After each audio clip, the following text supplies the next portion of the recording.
Hola, ¿qué tal? Bienvenidos a un episodio más de Nice to Meet You. Me da mucho gusto que se sigan suscribiendo, les sigan dando like, la campanita y pues recuerden que cada lunes estamos aquí con ustedes y que nos pueden escribir en las sugerencias qué temas quieren que estemos tratando o a qué invitado les gustaría que invitemos a este espacio que es de ustedes. Hoy nos acompaña y me da muchísimo gusto recibir a Priscila Arrazola Vázquez, que es psicoterapeuta, una gran amiga, ya varios años de conocernos, y con quien tengo la fortuna de, además de platicar nuestras vidas personales, de repente con su profesión podemos ahondar esos temas de la mente, del cerebro, que siempre nos andan ahí como afectando. Priscila, bienvenida. Muchas gracias, Carlos, por invitarme.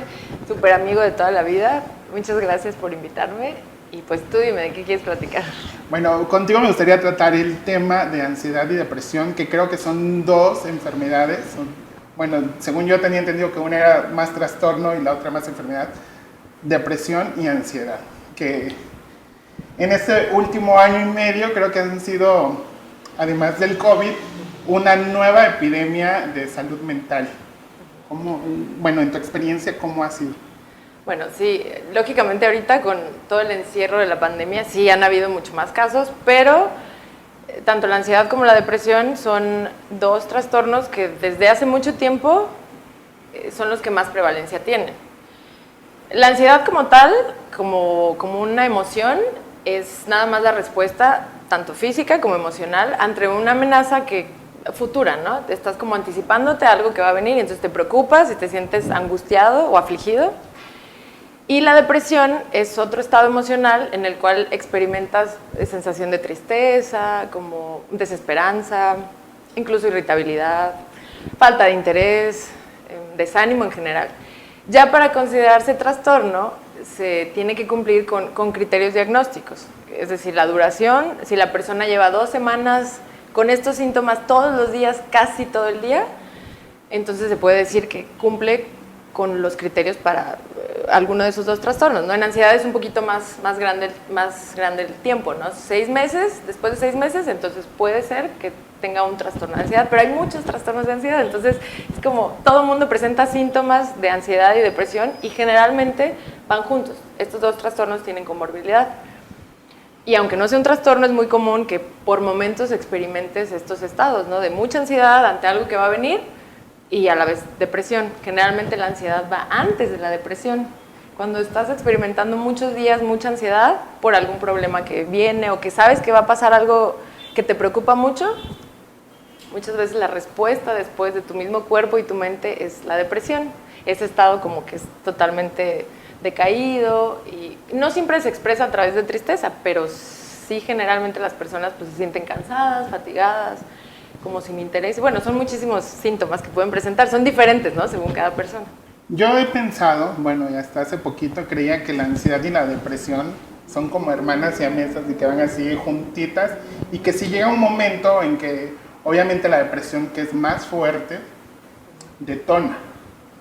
Pero sí, bueno, al menos teníamos un invitado en un episodio anterior que nos explicaba que como la depresión es como vivir en el pasado y la ansiedad vivir en el futuro. Entonces, el no estar presente en el hoy es como que de repente te lleva a un estadio mental que te desequilibra, obviamente. Pero y sí me quedaba como más claro que de repente te autoevalúas y dices, no, pues ahora sí estoy ansioso, o porque tienes como atracón de comer, o que escuchas una canción y ya lloras por cualquier cosita, y ya tú mismo te autoevalúas y dices, no, pues es que soy una persona depresiva, soy una persona ansiosa. Ahí, ¿qué tanto tú como un familiar que está de cerca de una persona que ves que está presentando qué factores o qué diagnósticos puedes empezar a reconocer? Porque también vivirlo, creo que solito, pues también puede llegar hasta la muerte, ¿no? El suicidio.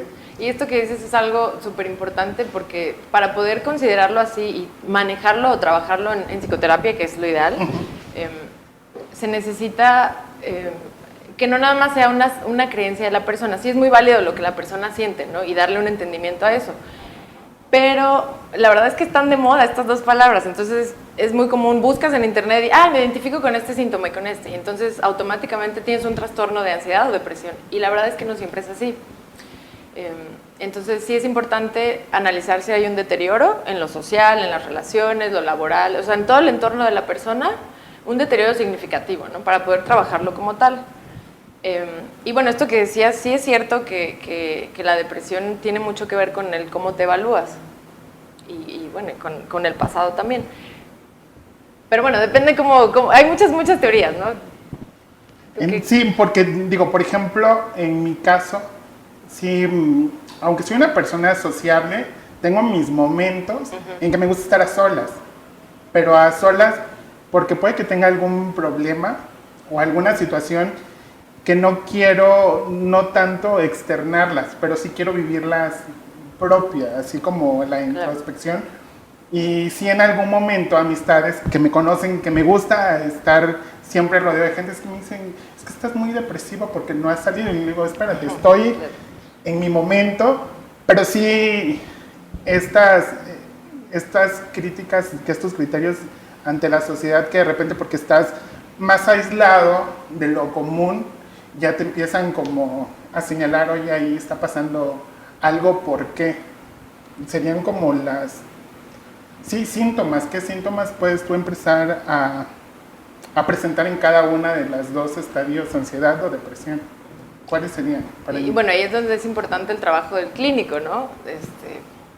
Bueno, y cada persona puede hacer su evaluación de cómo se ve y cómo se siente, ¿no? Pero en el trabajo clínico uno tiene que analizar qué tanto tiempo lleva la persona con estos signos y síntomas, y esto incluye, por ejemplo, si lo que estamos tratando de encontrar es si hay un trastorno depresivo, tenemos que fijarnos si tiene insomnio, si tiene hipersomnia, si come mucho o come poco, porque las dos cosas pueden suceder, no es algo específico. ¿No? Dejas de comer mucho, por ejemplo, hay personas que dicen, por ejemplo, si termino una relación, si cada que termino una relación me deprimo, bajo mucho de peso, y hay quienes comen todo el tiempo, ¿no? Más, ¿no? Entonces sí depende como, es que sí tiene que ser, es que yo siempre he estado de acuerdo, es que cada persona, como individuos únicos que somos, cada uno presenta factores diferentes, pero sí hay algunos generales. Claro, y generalmente eso siempre aparece, ¿no? Que es esta fatiga o desánimo, desinterés, como la pérdida de la capacidad de sentir placer o disfrutar actividades que antes tú disfrutabas. Si tú ves hacia atrás y dices, tiene tantos meses que no disfruto de salir a correr o de estar con mis amigos, ya no quiero salir, ahí es cuando se ve el deterioro o el cambio conductual, ahí es cuando puedes empezar a pensar que sí hay síntomas reales de depresión o de ansiedad, que algunos son parecidos. Otro síntoma importante es cuando las capacidades cognitivas empiezan a deteriorar, y eso a veces pasa desapercibido. Empezamos a tener pérdida en la atención, concentración, como dificultad para tomar decisiones, y muchas veces no lo relacionamos con ansiedad o depresión, y sí está totalmente relacionado. O sea, se afectan también nuestras capacidades cognitivas. Entonces, cuando alguien se empieza a sentir como que tiene esta sensación de desesperanza, vacío, tristeza, que muchas veces va junto con angustia, que sería pues miedo, o a veces son temores irracionales, mucha preocupación de algo que ni siquiera está pasando, entonces sí te da a pensar que podría, pues a lo mejor buscar un apoyo extra para trabajar con estos síntomas, que a lo mejor hablan de un trastorno depresivo o de ansiedad. ¿Cómo sería una primer cita? O si yo tengo como ya así como, oye, pues lo que tú dices, no me autoevalúo tantito y dices, sin saber realmente qué está pasando en mí, ¿cómo sería un aunque tenemos nuestra red de contención, que son nuestros amigos y nuestros familiares, pero luego, por no angustiar al papá o a la mamá, no les contamos ciertas cosas, o a los amigos también, ¿cómo podría ser una primer llamada de atención de reconocerlo? Porque yo creo que es el primer paso. de reconocerlo, levantar la mano y de necesito ayuda terapéutica psicológica? Pues yo creo que principalmente cuando sientes que tu vida se está afectando, que hay cambios que no son agradables, obviamente, tanto emocionales como conductuales, ¿no? Pero que ves que tus actividades diarias o lo que antes disfrutabas ya no lo disfrutas igual, ahí es cuando tienes que poner atención y decir, algo me está pasando, aunque no entiendas bien qué es, ¿no? Porque parte del proceso terapéutico, del tipo que sea, es darle entendimiento a tus síntomas. Entonces, cuando hay deterioro en tu vida, en cómo experimentas la vida, ahí es cuando, esa es la llamada de, tengo que hacer algo por mí, buscar ayuda. Y que la verdad es que cada vez es más común buscar estos recursos psicoterapéuticos. Hay muchísimos tipos, pero están más a la mano, ¿no? Y es más fácil reconocer que necesitamos ayuda a veces para trabajar con nuestras emociones. Antes era como tabú, ¿no? Y ahorita ya es más común que hables de eso con tus amigos y entonces siempre hay alguien que te dice, ve con tal persona o ve con tal. Y la verdad no importa el tipo de psicoterapia, pero sí el enfocarse a trabajar estos problemas emocionales, ¿no? Empezar a tener una ayuda, porque al menos de lo que yo recuerdo de la vida, que antes un niño o un adolescente era, o al menos a mí en adolescencia, en la secundaria, en algún momento de la vida oye, es que tienes que pasar en la escuela, tienes que pasar a orientación educativa vocacional, que era ir a hablar con el psicólogo y era, espérate. No estoy loco, ¿no? De entrada no estoy loco. Y segunda, que era más como en el tema de la sexualidad, era de, espérate, no te metas en mis rollos, ¿no? Pero tampoco lo hablaba en la familia, entonces era como complicado. Y creíamos o teníamos como esa idea que sí tenías que tener un problema de locura para ir con el psicólogo, o tenías que ser una persona adulta, que en aquel entonces no se hablaba tanto de estrés, pero que sí tuvieras muchos problemas para poder tener esta ayuda psicoterapéutica, que ahora pues ya desde niños vemos niños que sufren de ansiedad y depresión. ¿Cómo podría ser en ellos estos síntomas o esta enfermedad, cómo los ataca a ellos? Pues es más o menos parecido. En la depresión, generalmente los niños, más que tristeza, expresan irritabilidad, como mucho enojo. Y son niños que están molestos o que contestan mal, porque hay mucha frustración. Ellos lo viven más a través de la frustración. Bueno, eso es lo que comúnmente se ve en consulta. Y sí, para los niños hay una prevalencia altísima de ansiedad y depresión, incluso suicidio, bueno, ideas de suicidio también. Y pues, pero tiene mucho que ver con las relaciones familiares, que es a lo que iba hace rato, que creo que se me fue la idea, de cómo una de las causas o el origen de la depresión y ansiedad tiene que ver siempre con las relaciones familiares, ¿no? Hay muchos ángulos de dónde ver estos dos trastornos, pero pues tú sabes, ¿no? Las figuras significativas son las que moldean cómo vamos a afrontar los conflictos a futuro, y si no hay en el inicio de nuestra vida una figura suficientemente buena que nos metabolice las emociones, pues así crecemos, ¿no? Sin saber qué siento, por qué siento esto, cómo puedo arreglar esto que estoy sintiendo que no me gusta. Y entonces, cuando somos adultos, pues tenemos estos síntomas más agudos. Pero hay casos de niños que son muy, muy comunes. Muchos tienen que ver con abuso o con familias disfuncionales. Pero pues hay familias también muy unidas y aparentemente muy bonitas con casos de niños con depresión aguda. Sí, porque tienen que vivir esa vida perfecta que los papás quieren que vivas. Y digo, ahorita que lo mencionabas, sí, porque luego decimos, ¿qué problema puede? De repente cuando ves a un niño en la calle y aparentemente lo ves en una familia feliz y dices, ay, pero ¿qué problema puede tener? Digo, porque luego creemos que los problemas es la falta de una estabilidad económica, por ejemplo.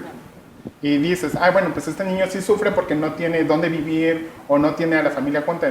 Pero en todas las familias, en todos lados, esa pregunta tonta que de repente hacemos, ¿pero de qué puede sufrir un niño? Mentira, puede estar sufriendo de tantas cosas por todas las cosas que los adultos les podríamos estar poniendo como semillitas, que como dices tú, ya luego de adultos es de... Hasta que haces una retrospección en tu vida y dices, ay, sí, claro, cuando tenía 5 años sucedió tal situación que no la supe,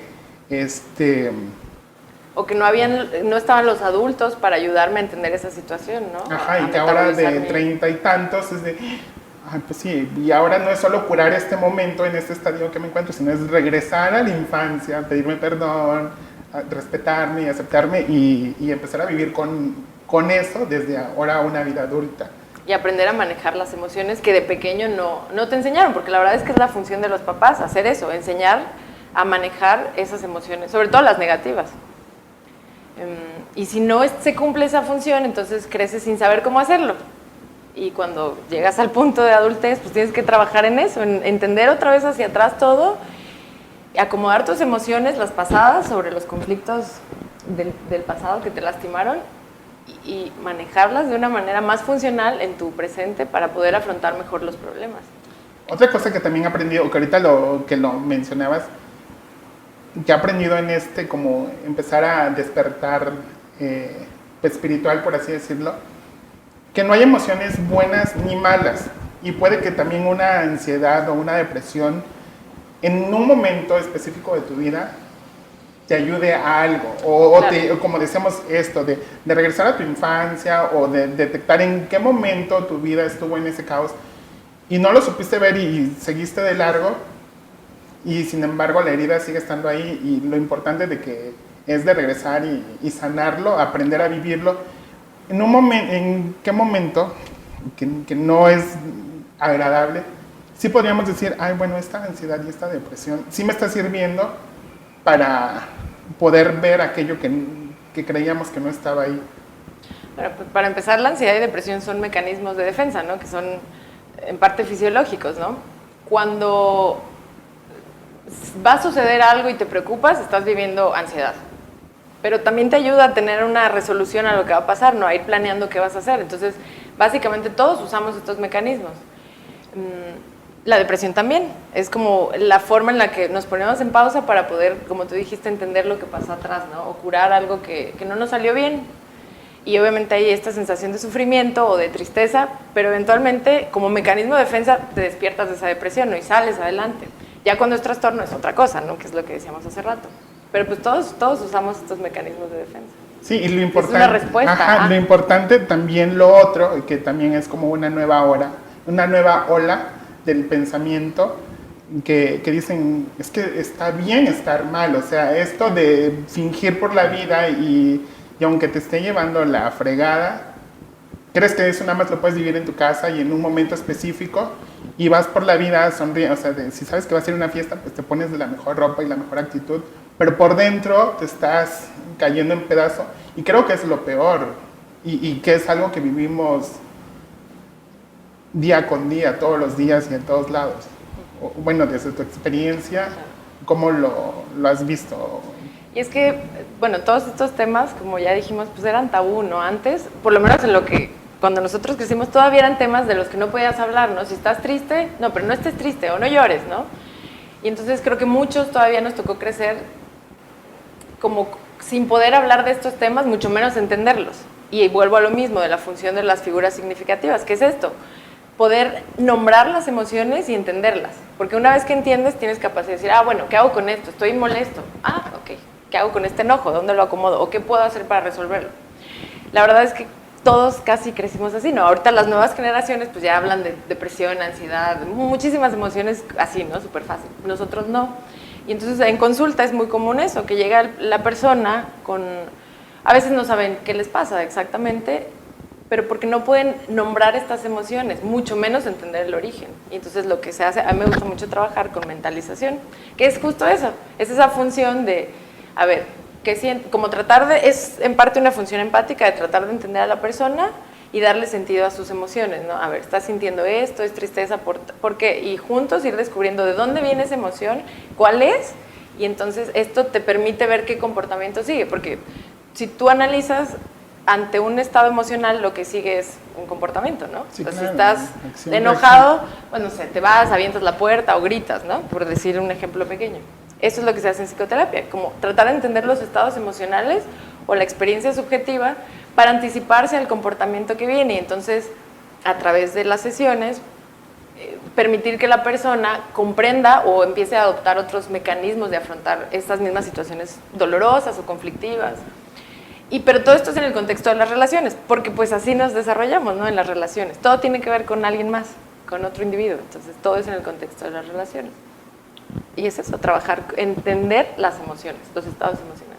Entenderlas, respetarlas y de cierta manera abrazarlas, porque luego, lo que como que me gusta insistir en eso, porque luego me ha tocado ver amigos, familiares, conocidos, que de repente tienen esta sensación de saciar un vacío, de llenar un vacío con comida, con alcohol, con lo que sea, y ya rápido decimos, ay, no, es que me voy a fumar un cigarro porque estoy ansioso.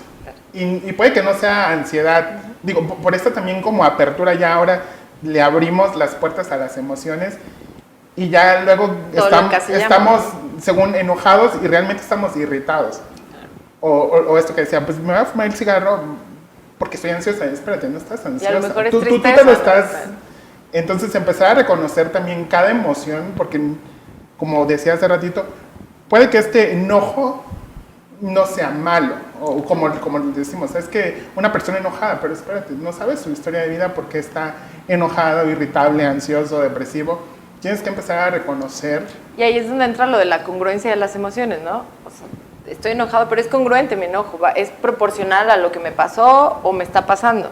Y el reconocerlo te hace sentir tranquilo, porque muchas veces experimentamos emociones y luego viene la culpa, o el, ay, ¿por qué me siento así? No debería, ¿no? Debo ser más fuerte. Y son creencias que no van, porque al final todos experimentamos estos estados y son normales. Cuando no lo son, entonces hay que trabajarlos, pero reconocerlos es como el primer paso, ¿no? Y es lo mismo, o sea, reconocer, y los papás, cuando eres niño, lo que tienen que hacer es esto, ayudarte a reconocer esa emoción, contenerla para ti, metabolizarla y luego te la regresan de una manera más bonita. Por ejemplo, sí, estás enojado porque tienes hambre, pero entonces no hagas berrinche, ven, come y ya, tranquilo, ¿no? Cuando no tenemos esas figuras suficientemente buenas, es cuando aprendemos a crecer viviendo las emociones sin darles un nombre y no las entendemos.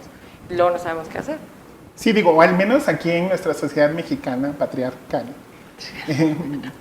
que yo digo que dependemos del matriarcado para que exista el patriarcado. Esto de que de niño no llores y obedece y cállate y no te explican qué está pasando. Y digo, y como hombre es un poco, y que a mí en lo personal siento que todavía me pasa, es de repente viene la emoción y me dan ganas de llorar. Y en automático, sin que te escuche la vocecita, es de, no puedes llorar. Claro. Y si vas a llorar, te vas al rincón o en el momento en que tú puedas estar con tu emoción. Y vamos así por la vida de a ver en qué momento puedo llorar o te puedes soltar. Y yo creo que ahí también los hombres sufrimos un poco más. Totalmente. Porque luego no sabemos ni qué estamos sintiendo, ni por qué nos estamos moviendo, en qué emoción, y ya estamos pasando a traer a otras, digo que sí, es otro tema, pero sí no saber escuchar y no reconocer estas emociones. Y permitírtelas, ¿no? Permitirte vivirlas, experimentarlas al 100 para después hacer algo, ¿no? Y que por lo mismo esta tasa de suicidios en hombres es mucho mayor, porque no tenemos un buen tratamiento de emociones, ¿no? Y bueno, eso es parte de lo que se busca en psicoterapia, independientemente seas hombre, niño, mujer, lo que sea, el poder reconocer estas emociones y que entonces ya con conciencia de estas emociones puedas decidir qué hacer.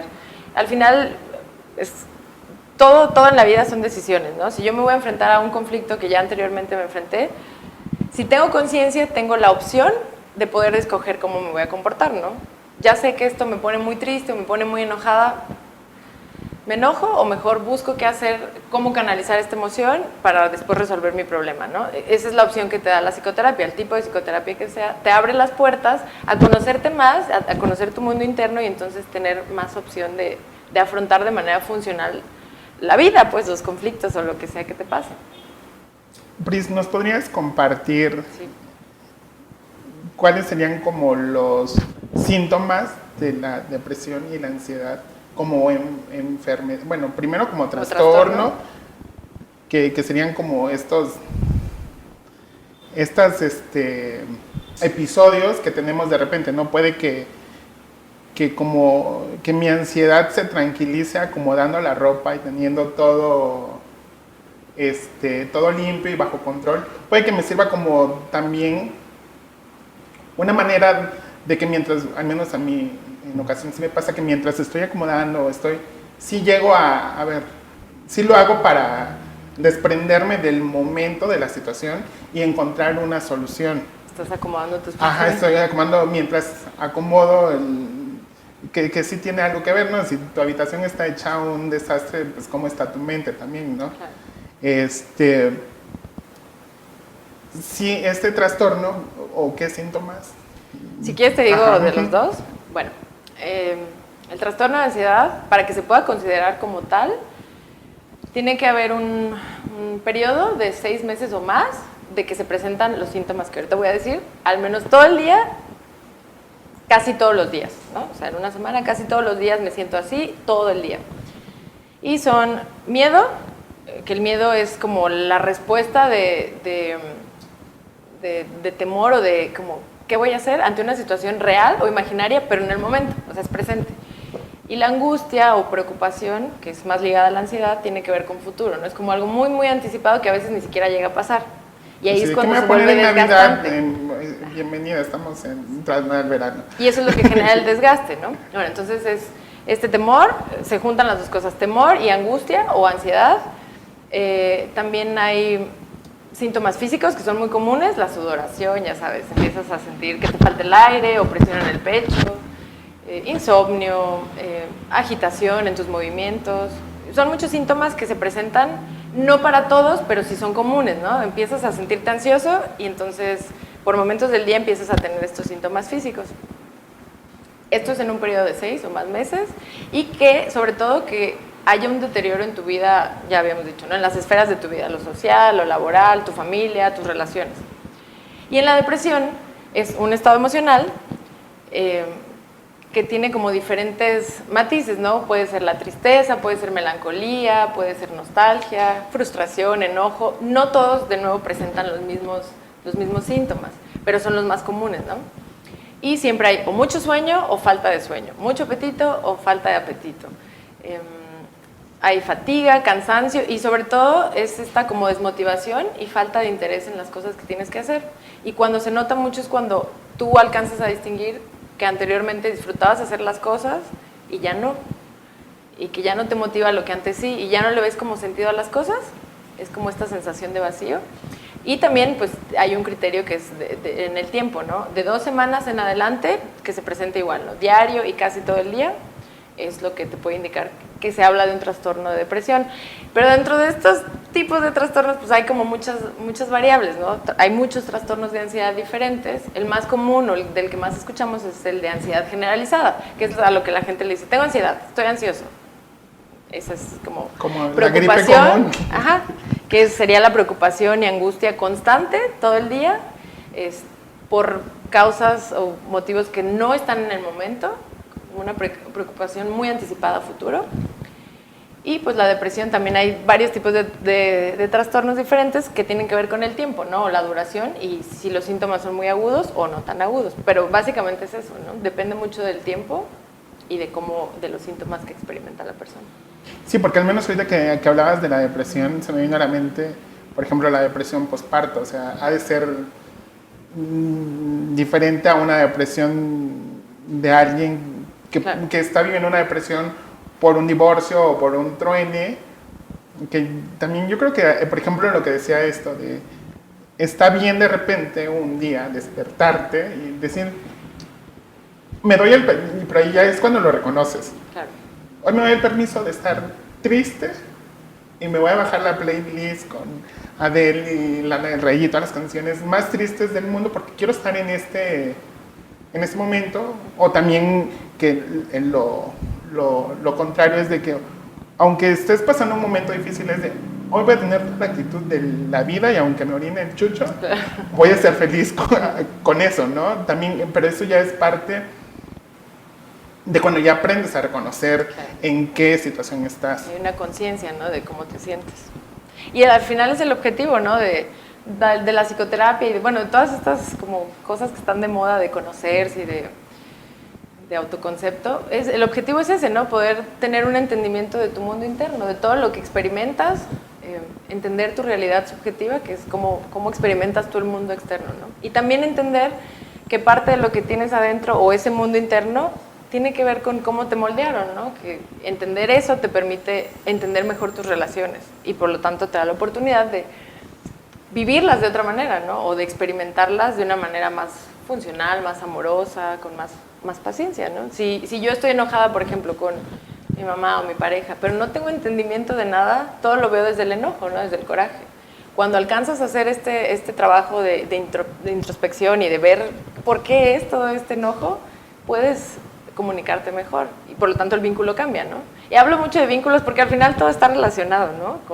O sea, los trastornos de ansiedad y los síntomas emocionales no aparecen nada más porque sí hay una carga genética, pero la parte principal, el factor principal, pues son las relaciones significativas que son en la infancia y posteriormente las repetimos, ¿no? Como patrones en nuestra vida adulta.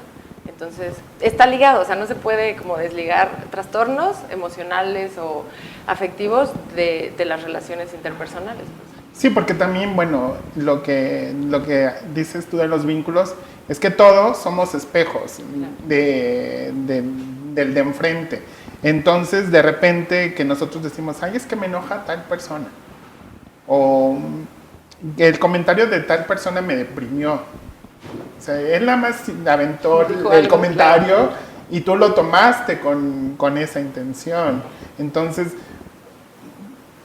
ahí, por ejemplo, son factores, como tú dices, que vienen desde la infancia, pero que otros factores sociales nos pueden ir como metiendo esta idea de vivir en depresión o en ansiedad. Porque sí tienen que ver, ¿no? Por ejemplo, si no estás teniendo esta idea del éxito que conocemos como tal, la sociedad te empieza a señalar, pues es que no ganas tanto por lo que estudiaste, o no estás tienes 30 y tantos y no te has casado, ni siquiera tienes una pareja estable. Entonces también estos pueden ser factores que claro, totalmente. Para las dos cosas, para ansiedad y depresión, las expectativas, tanto de las personas como las tuyas. Generalmente, bueno, en depresión sí hay como, en psicoanálisis se puede dividir como en dos tipos de depresión, ¿no? La que tiene que ver con las expectativas de la gente o la familia, pues las personas importantes y tus expectativas. Cuando no se alcanzan o no se cumplen, pues viene esta sensación de fracaso, de inutilidad, de culpa también. Y es para las dos formas, ¿no? Si tiene que ver con las personas externas, si no cumples lo que ellos esperan de ti, ¿no? O cuando es algo que tú no cumples de tus propias expectativas. Y hay muchos factores aparte de las expectativas. También está el factor real de la situación en la que te encuentras, ¿no? Si tienes una familia caótica, abusiva, conflictiva, no nada más los papás, ¿no? Puede ser una relación de pareja en donde te encuentres en abuso, en un montón de circunstancias. Estos son factores también para depresión y ansiedad, obviamente. O un trabajo que no te gusta, o pérdidas reales, muertes, bueno, ya lo sabes, ¿no? Duelo, etc. Sí, claro. Hay muchísimos factores para estos dos trastornos. Sí, porque puede que también, bueno, sí alcanzaste a casarte antes de los 30 y tienes tu hija. Y tú de niña viviste en una familia feliz de detergente, de comercial de detergente muy linda toda. Y en el momento en que escogiste a tu pareja no era lo que esperabas y entonces oye, a ver, espérate, ¿qué hago con esto? Esto no lo viví en la familia. Claro. Entonces también esto, digo, ya no depende de ti y empieza otra historia nueva porque tampoco de niño te dijeron, como que te expusieron, ¿no? Bueno, sí, nuestra familia es así, pero allá afuera hay un lobo feroz que te quiere comer de cierta forma, ¿no? Y son estos nuevos factores que van apareciendo conforme vivimos. Claro, y ahí viene la frustración. Pero bueno, al final las herramientas que traes de casa son las que te permiten afrontar esto nuevo. O sea, cualquier conflicto nuevo. Por eso insisto mucho en las relaciones familiares, pues es la verdad, ¿no? En ese ejemplo que ponías, te viene esta situación difícil donde te sientes frustrada con un matrimonio, un trabajo, la carrera o alguna mala elección tal vez de vida. Y pues sí, si tienes estas herramientas psicológicas de poder contener tus emociones, conocerlas, entenderlas, permitírtelas, pues puedes manejar mejor estas situaciones. Obviamente todos pasamos por estos picos, ¿no? Emocionales, depresión, angustia, por momentos, ¿no? Y es normal, todos los pasamos, pero sí el cómo resuelves estos conflictos habla mucho de tus relaciones objetales, las primarias, pues las significativas, de cuando eras chiquito, ¿no? Es que sí, de niños esto que decimos de, pues es que los niños son esponjitas del saber, no solo del conocimiento, o sea, no solo de aprender a hablar en mandarín, sino también, y lo más importante, de empezarnos a educar. Qué bueno que ya existe esta apertura de empezar a canalizar las emociones. Digo, por ejemplo, yo ahora escucho a una sobrina llorar y cuando rápido la abuelita, la tía, la mamá es de, ¡no llores! O la dejan llorar, se dan la vuelta y es de, no porque quiera ser el tío consentidor, pero oye, a ver qué pasa, ¿por qué estás llorando? O sea, en lugar de cállate, a ver, ¿por qué? Esto que también decíamos, y justo ayer, antier, en un podcast lo escuchaba, es de, a ver, vamos a aprender a respirar para irnos calmando, porque si llorando no te entiendo, apenas estás aprendiendo a hablar, es un factor. 2, llorando menos y haces rabia, muchísimo menos que te entienda, entonces vámonos tranquilizando, y como dices tú, qué importante es irles bajando su angustia para que los vaya reconociendo, y también de adultos, de un momento fatídico, este episodio, pueda ir quitándole las cargas que puede tener emocionales. Esa es la función de metabolizar, que a veces nos falla a los papás, ¿no? Que tú estás en tu propio estado emocional de, a lo mejor ya estás impaciente o frustrado porque el niño está, no sé, enojado o llorando, entonces ya no logras contener la emoción del niño y regresarla más agradable, ¿no? No puedes a veces, pero bueno, es algo en lo que pues, creo que podemos trabajar todos, que al final nos sirve a nosotros como adultos y para los niños, ¿no? Sí, digo, por ejemplo, a los amigos conocidos que ya tienen hijos, pues ya pueden vivir como que cualquier falta de afecto o cualquier síntoma que tuvieron que ver con los padres, ya lo pueden resolver más fácil, pero vemos quienes aún nos mantenemos sin hijos, y de, ay, a ver, espérate, porque también eso puede ser una evasión de no quiero tener hijos porque como no quiero repetir la historia, pues mejor ni me meto, ¿no? Digo, son otros temas. Pero sí tienen mucho que ver, como dices tú, desde la infancia, sin culpar, pero también ellos no sabían cómo, porque venimos de este contexto de no tener esta apertura emocional. Y bueno, no en todos los casos, ¿no? Pero es algo como muy común, al menos para nuestra generación. Digo, sí, las nuevas generaciones pues ya vienen un poquito más despiertas y también lo tienen más a la mano con el internet, que también ahí es otro factor que platicábamos hace un rato, que en las redes sociales vemos vidas perfectas y esto también nos puede causar muchísima frustración, porque si estamos en una relación y vemos que las relaciones que nos venden en las novelas, en las series, en las películas, y también nuestros amigos cercanos que tienen un noviazgo feliz y de repente en el tuyo pasan dos cosas malas y a ver, espérate, ¿por qué mi vida no está siendo tan perfecta como la de todos en redes sociales? Claro. Y digo, también lo otro de San Google, que te duele tantito la cabeza y te metes y sí es muy real. Te metes y resulta que tienes un cáncer en el cerebro, que no es así. O sea, ¿qué tan fiable pueden ser estas redes, estas respuestas que tenemos en redes sociales? Pero nada, aunque sí hay acompañamiento en línea con un experto, pero que no se dejen llevar por estos tips que de repente se cuelgan en redes sociales y que no son tan fiables. Claro, hay muchas cosas que sí te sirven, pero también de entrada el etiquetarte en un trastorno no para cualquier persona sirve. Sí hay pacientes a los cuales les sirve como conocer el nombre, ¿no? Dice, bueno, me identifico aquí, entonces me siento tranquilo con eso y se puede arreglar, se puede trabajar. Pero hay gente que lejos de ayudarle, le genera más ansiedad. Y sobre todo eso que dices, que muchas veces ni siquiera, sí puede ser que por momentos hayan experimentado lo que encontraron, pero no quiere decir que estén atravesando ese trastorno o que tengan toda la sintomatología para cumplir con cualquier trastorno que hayan buscado, ¿no? Y entonces se empieza como a contaminar la mente y es real, tú lo sabes, lo que piensas luego lo empiezas a sentir, ¿no?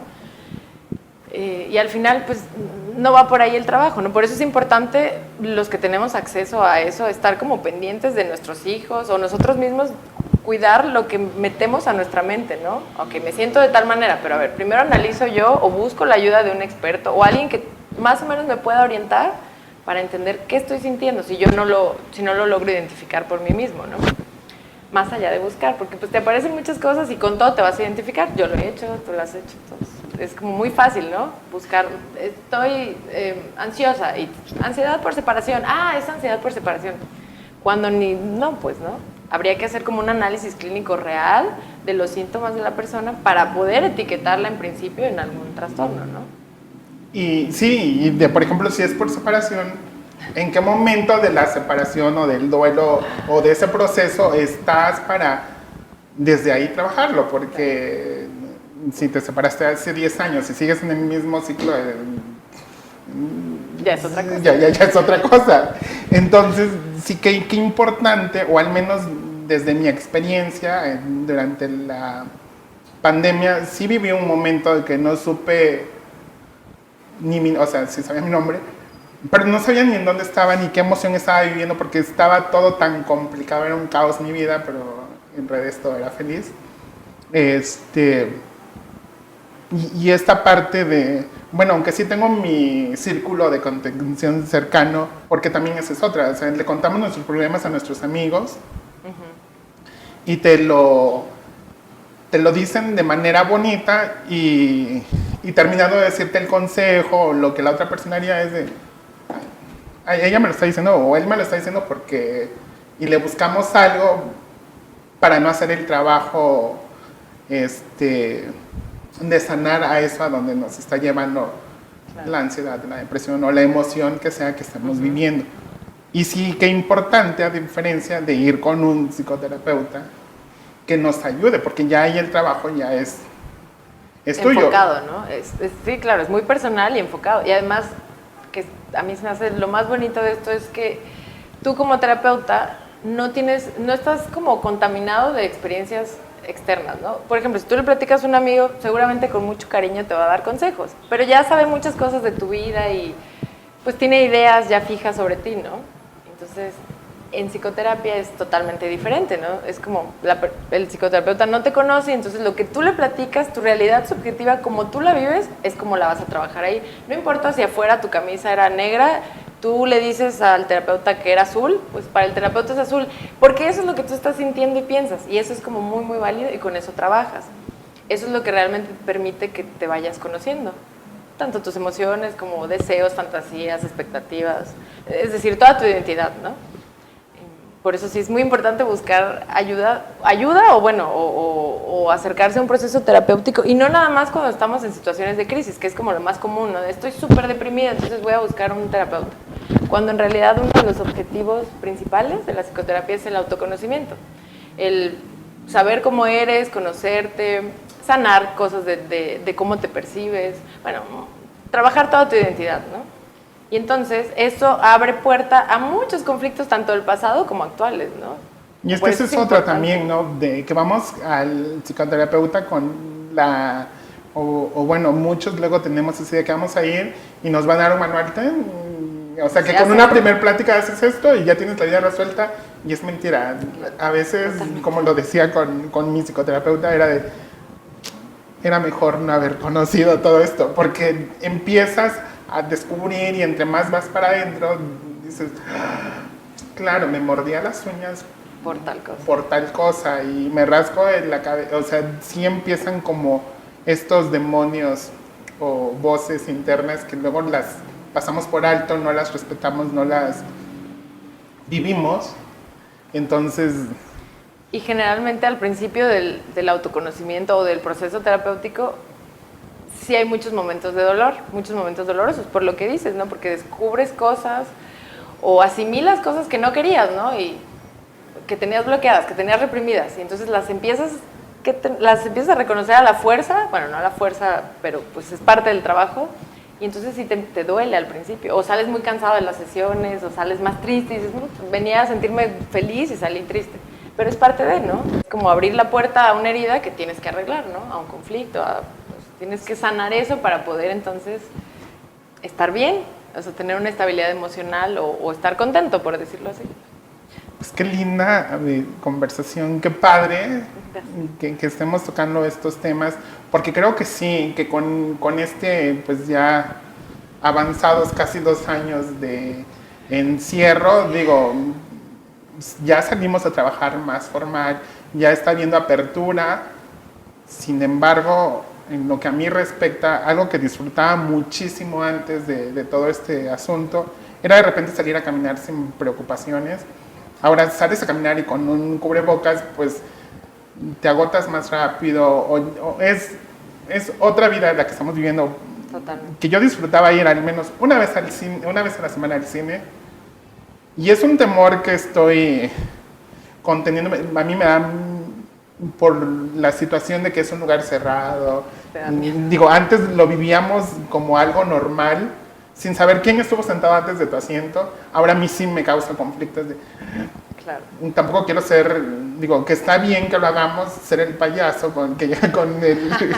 Pero te da pena, ¿no? Pero me da pena, entonces como esto de, pues sí lo estoy haciendo por mi seguridad y a la vez, ¿qué van a pensar de mí? Porque aparte disfruto ir al cine solo, entonces ahora, como enfrentarme a esta nueva vida, entonces sí me está causando ahí un poquito de conflicto, pero qué importante es que empecemos a hablar estos temas que luego no los hablamos con los amigos ni con la familia por ese temor a que nos van a ridiculizar. Ni al caso, ¿no?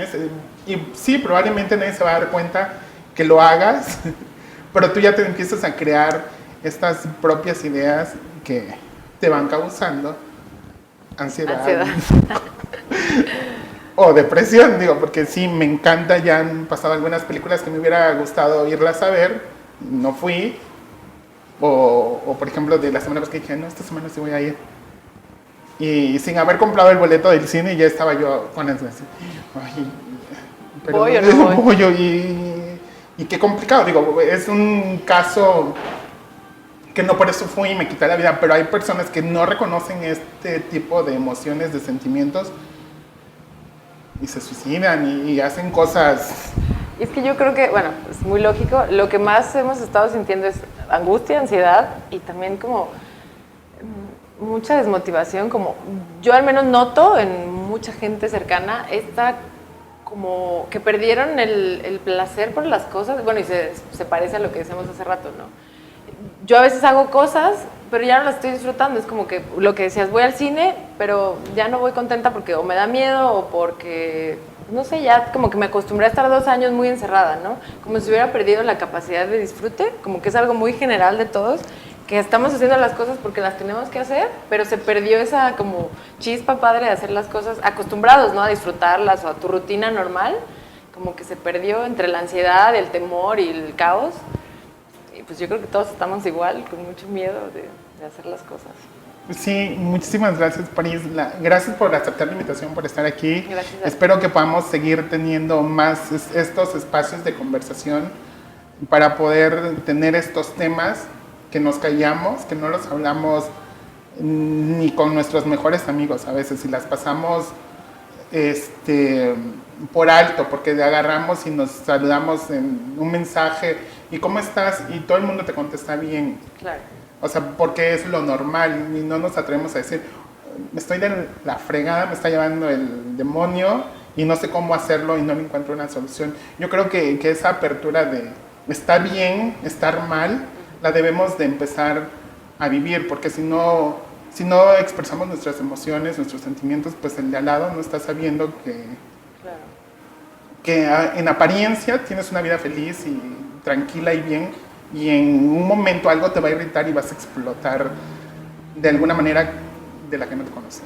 Claro. Y ahí es cuando viene pues que empezamos a echar a perder nuestras relaciones o las cosas que pueden ser agradables, las empezamos a deteriorar por no trabajar en estas emociones, ¿no? En no conocerlas y no trabajarlas te lleva a que empiece a deteriorar tu mundo. Gracias por invitarme. Pris, tú ya estás dando terapias presenciales, Sí. sigues en línea, aquí vamos a poner tus datos para que te puedan contactar. Digo, dos desde cosas. lo que te conozco, sé que eres una excelente psicoterapeuta. Gracias. No voy contigo, pero sí nos damos esta oportunidad de tener estas conversaciones por mensaje o cuando salimos, no toda la vida es hablar de la farándula. Pero sí, por eso me gusta tener estas conversaciones contigo, porque podemos ir conociendo y reconociendo estas emociones. Gracias, Muchas gracias por igualmente. venir. Gracias a ti. Y seguro te voy a seguir invitando. Gracias. Nice to meet you. Con mucho gusto. Nice to meet you. Gracias, nos vemos.